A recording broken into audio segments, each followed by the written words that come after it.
एक बार की बात है, एक घने जंगल में नागराज नाम का एक सांप रहता था, जिसे नए नए दोस्त बनाना पसंद था। वह बहुत दयालु और मिलनसार सांप था।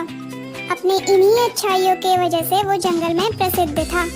एक दिन नागराज की मुलाकात पिंकू नाम के एक छोटे से खरगोश से हुई, जो जंगल में खो गया था। बेचारा खरगोश बहुत डरा हुआ था और उसे अकेला देखकर नागराज ने उसकी मदद करने का फैसला किया। उसने पिंकू को बोला, डरो मत मेरे दोस्त, मेरे साथ मेरे बिल में चलो, मैं तुम्हें बचाने आया हूँ। उस दिन से पिंकू और नागराज बहुत अच्छे दोस्त बन गए।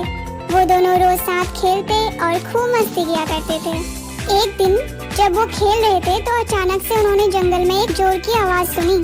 वो दोनों जंगल में देखने गए कि यह आवाज आ कहां से रही है। उन्होंने देखा कि कुछ दुष्ट शिकारी भेड़ियों का झुंड जंगल के बाकी जानवरों के झुंड को डरा धमका रहा था।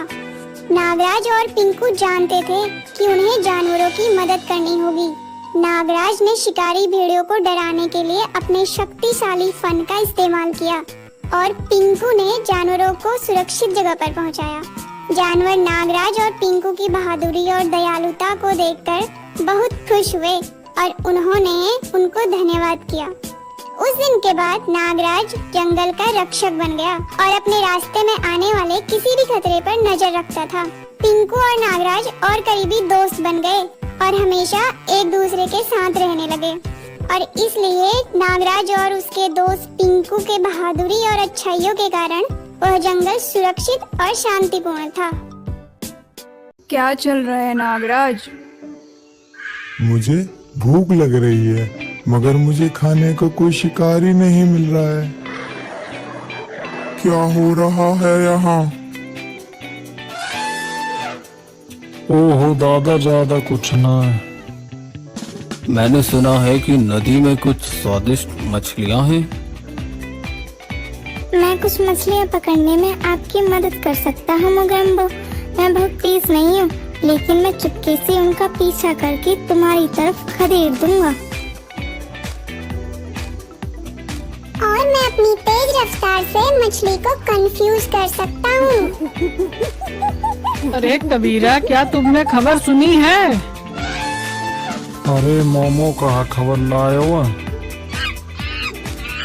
मैंने सुना है कि जानवरों का एक नया समूह है जो अभी जंगल में अपने इलाके में घुसा है। अच्छा, क्या तू जाना है वो कौन सा जानवर है? मुझे यकीन नहीं है, लेकिन मैंने सुना है कि वे वास्तव में मजबूत और शक्तिशाली हैं। हमें सावधान रहना चाहिए, हम उनके साथ किसी परेशानी में नहीं पड़ना चाहते। चिंता मत करो पिंकी, हम खुद को संभाल सकते हैं, लेकिन हमें चौकन्ना रहना पड़ेगा। लेकिन क्या तुमने उनको कहीं देखा है? अभी नहीं, लेकिन हमें सावधान रहने की जरूरत है। वे किसी भी कोने में छिप सकते हैं, हमें सावधान रहना चाहिए। अगर हमें अपनी जान और अपने घर दोनों बचाने हैं तो कोई तगड़ा सा आइडिया लगाना पड़ेगा। मेरे पास एक आइडिया है। क्या होगा अगर हम पूरे जंगल में चौकियों का एक नेटवर्क बना दें? इस तरह हम किसी भी खतरे पर नजर रख सकते हैं।